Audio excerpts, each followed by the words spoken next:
danced. Hey, I don't like how he shimmy. Well, that wasn't on a night he dropped 50. Yeah, I think it was. I think it was. Let's move on, gentlemen, and focus on the other quarterback in that game. Cam Newton is the first player in NFL history to lead his team to a 7-0 start while passing for a TD and rushing for 20 yards in every game. We are less than halfway through the season, but Cam is certainly in the MVP conversation. Here are the other names circulating: Tom Brady, Aaron Rodgers, Andy Dalton, and Carson Palmer. Stephen A., where would you put Cam in the MVP conversation right now? Number 2 behind Tom Brady. Really? Aaron Rodgers is not ahead of him. Andy Dalton is not ahead of him. Only Tom Brady, who has looked nothing short of spectacular this season.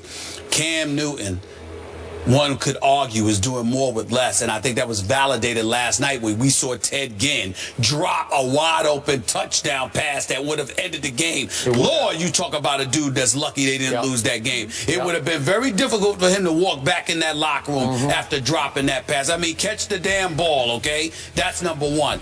When you look at it, Greg Olsen's having a really good season. Very, very impressed with what I'm seeing from him. Jonathan Stewart obviously has been around for a long time, so he can do his thing. But to not have a Kelvin Benjamin, to have lost Steve Smith Sr. from a couple of years back, to have the paucity of weapons that he has available to him, but to do things the way that he does it. I mean, I'm watching Cam Newton throw balls to open receivers. They're picture-perfect throws, even though not all of them are. I'm watching him standing in the pocket under duress. I'm watching him scramble out of pocket.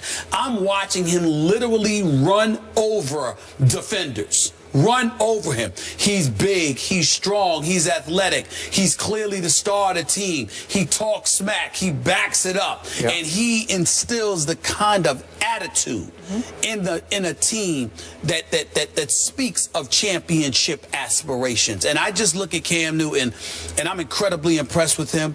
It's just that when you look at the kind of year that Tom Brady is having, I can't deny the fact that Tom Brady is easily the leading candidate for league MVP honors, but Cam Newton would be second on that list because there is no reason on God's green earth why the Carolina Panthers should be 7-0, but they are, and marching towards the road to the Super Bowl, coming through Charlotte, North Carolina, one of my favorite cities. So, I mean, it is special to see what's going on right now, and it's undeniable that defense, obviously that defense is big time. Norman and those boys, I mean, good Lord. He put forth a spectacular performance last night as far as I'm concerned as well. Josh Norman's one of the best corners in the game. This brother's special, okay? But, and Kuechly is who he is, and Davis and those boys. But this defense is obviously getting it done.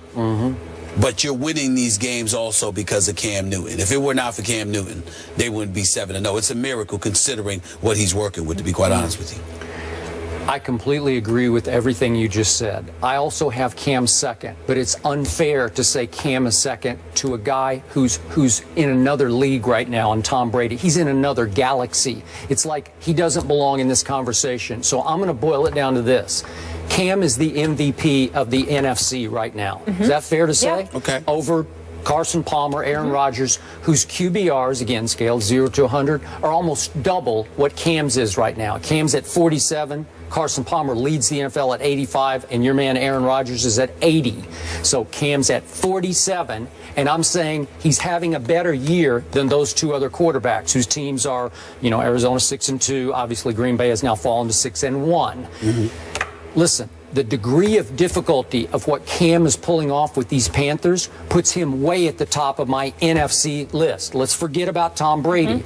But when you're throwing mostly to Greg Olsen, who had another big catch last night for a touchdown. Yeah, one-handed one, too. It was beautiful. He's made many big catches. But when your second best receiver is a guy in Ted Ginn, who's second in the NFL in drop passes, and that's among receivers with 25 or more targets thrown at them, okay? So my point is that what are you throwing to? We know he lost Kelvin Benjamin, but it's kind of usually Greg Olsen or bust, and then you point out Ted Ginn dropped the game, and they were so fortunate to pull the game out, mostly because of Cam. And what does he do? He leads quarterbacks in rush yards per game.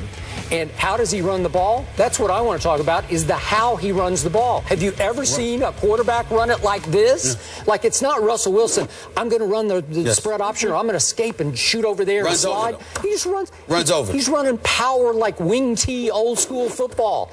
He's by the way, blocking when some of his running backs are running. He does. He's doing it all. Is it fair to say he's the beast mode of quarterbacks? I mean, isn't that what he does? Yeah.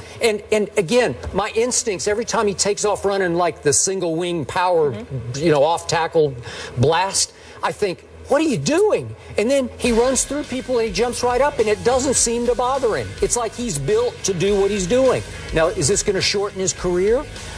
I don't know. He doesn't need to be doing this so much. I don't like how they call running plays. Well, they do. They do call running plays. I don't like that. Like behind the fullback. I really don't like that. Yeah, man. But my point is, it works, and it doesn't seem to bother him very much. Now, he does get, in years past, he's been nicked, and he's had ankles and bruises and bumps, but he has not been seriously hurt.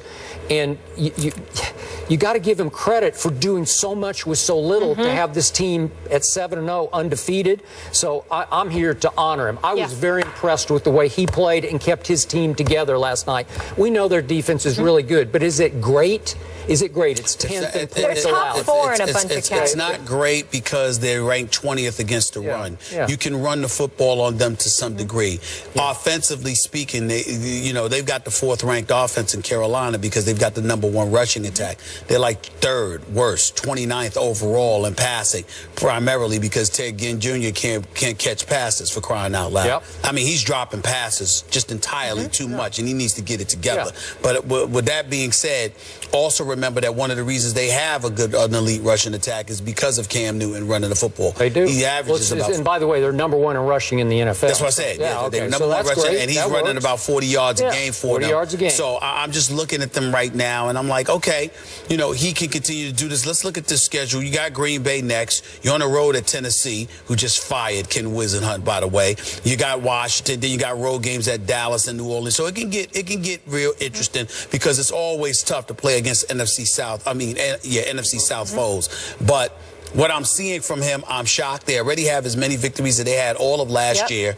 It's impressive to watch. There's no doubt about that. And even though Tom Brady seems to be in another stratosphere because of how he's playing, you have to consider what Cam Newton is working with, and that's why he belongs in the conversation. And despite the low QBR, remember, he did make their throw of the year at Seattle to beat Seattle at home to Greg Olsen. So I give him that. You talk about clutch. That was clutch. He's doing so much with so little, and especially in the 4th quarter as well. But still a distant second to Tom Brady, but we give him the #1 MVP vote in the NFC.